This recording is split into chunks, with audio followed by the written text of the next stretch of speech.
يا ترى انت عارف جيشهم اتكون ازاي؟ هتقولي زي دولتهم بلطجة ودراع، صح، بس تعرف ليه بقى اتسمى بجيش الدفاع واللي هو بلغتهم تسفى هجانة؟ ما هو هجانة يعني الدفاع، بس ليه بقى اختاروا الكلمة دي؟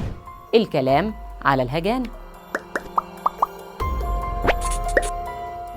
بص يا سيدي، الهجانة دي منظمة أو خلينا نقول عصابة مسلحة بيرجع تأسيسها لعام 1920 بعد ما انتهت الحرب العالمية الأولى واحتلت بريطانيا فلسطين، واللي بدأت بتنفيذ مخططها اللي وعدت بيه بإقامة وطن قومي ليهم هناك، واللي كانت بتحاول إنها تجمع أكبر عدد منهم في فلسطين حتى من القرن ال19، من وقت ما واحد زي اللورد موسى مونتفيوري ما اشترى من الدولة العثمانية أراضي بالقرب من القدس بحجة إنه يعمل عليها مستشفى، وبعدين اتحولت لأول حي لليهود في القدس باسمه.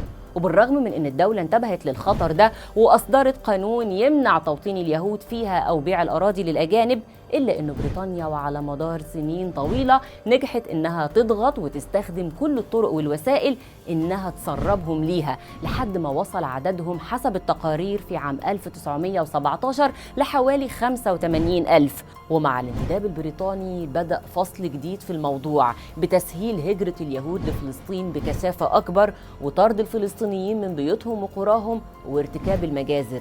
زاد الاحتقان في فلسطين وخرجت المظاهرات الشعبية في كل مكان لحد ما حصلت هبة القدس الأولى واللي اتعرفت بهبة موسم النبي موسى. وقبل ما نتوه من بعض في التفاصيل، باختصار موسم النبي موسى ده احتفال سنوي اتعود عليه الفلسطينيين انهم يخرجوا من كل القرى والمدن ويتجمعوا في القدس، ومنها يتوجهوا لمقام النبي موسى اللي بناه صلاح الدين ضمن مجموعة من مقامات بناها للأنبياء بعد تحريره للمدينة.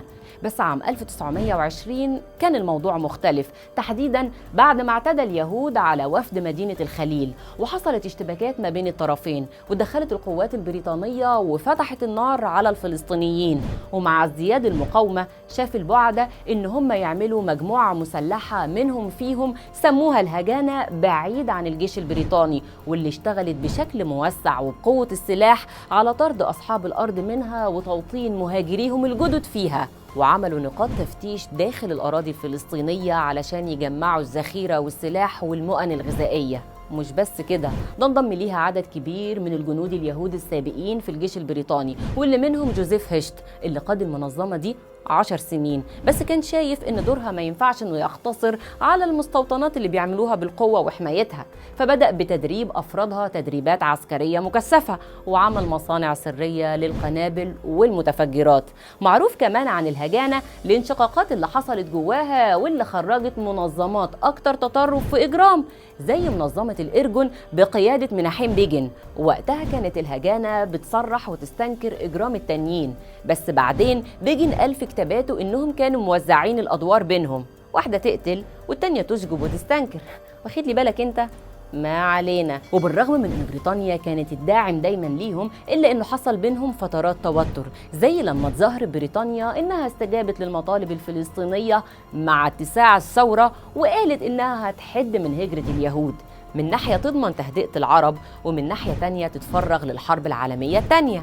ورجعت وكافئتهم تاني بانها عملت ليهم قوات صاعقه اتعرفت بالبلماخ الوحشيه، وده بعد دعمهم ليها في الحرب العالميه الثانيه ضد النازيه، واللي بالمناسبه استغلتها الهجانه في الدول الاوروبيه علشان تروج للهجره، ونجحت فعلا بعد انتهاء الحرب انها تحصل على الدعم والتدريب والتسليح من المنظمات الصهيونيه والداعمين ليها في العالم، لدرجة إن واحد زي الرئيس الأمريكي في وقتها هاري ترومان من كتر دعمه ليهم أكد لهم إنه هيكون أول واحد يعترف بدولتهم. وبن جوريون في مذكراته منساش يأكد على دعم الاتحاد السوفيتي بالسلاح والقوى البشرية والكوادر العلمية علشان تواصل الهجانة ارتكابها الجرائم بحق القرى والبلدات الفلسطينية اللي أبادتها وهجرت أهلها، واللي يمكن أشهرها مجزرة بلدة الشيخ عام 1947 اللي قتلت فيها أكتر من 600 شخص، ومذبحة دير ياسين اللي قتلت فيها كل سكان القرية، ومذبحة اللد والصفصاف وغيره.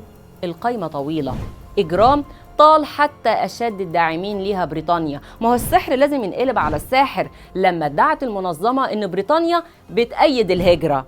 هوب، هاجمت جيشهم السكك الحديد، أغرقت سفنهم، فجرت فندق الملك داوود بالقدس مقر قيادة الضباط البريطان. ده حتى لما ما عجبهمش التقرير اللي قدمه أول مندوب للأمم المتحدة الكونت فولك برنادوت بشأن التقسيم وضرورة الحد من الهجرة وعودة الفلسطينيين لديارهم، قتلوه. ومع إنهاء الانتداب وإعلان قيام دولتهم المحتلة عام 1948 وقع أول رئيس وزراء ليهم ديفيد بن جوريون على قرار تحويل المنظمة بأذرعها المختلفة لجيش نظامي، ومنها اشتقوا اسمه وبقى جيش الدفاع. وكنوع من أنواع الامتنان كان في انتظار أفراد عصابة الهجانة المسلحة حجر الأساس لجيشهم ودولتهم مناصب مهمة في الدولة سياسية وعسكرية، زي رئاسة الوزراء اللي تولاها مناحم بيجن، إسحاق رابين، شمعون بيريز، وتولى كمان رئاسة الدولة، وموشي ديان رئاسة أركان الجيش ووزارة الدفاع وغيرهم كتير. وبكده يكون وبجدارة الجيش الوحيد في العالم اللي أساسه شوية عصابات.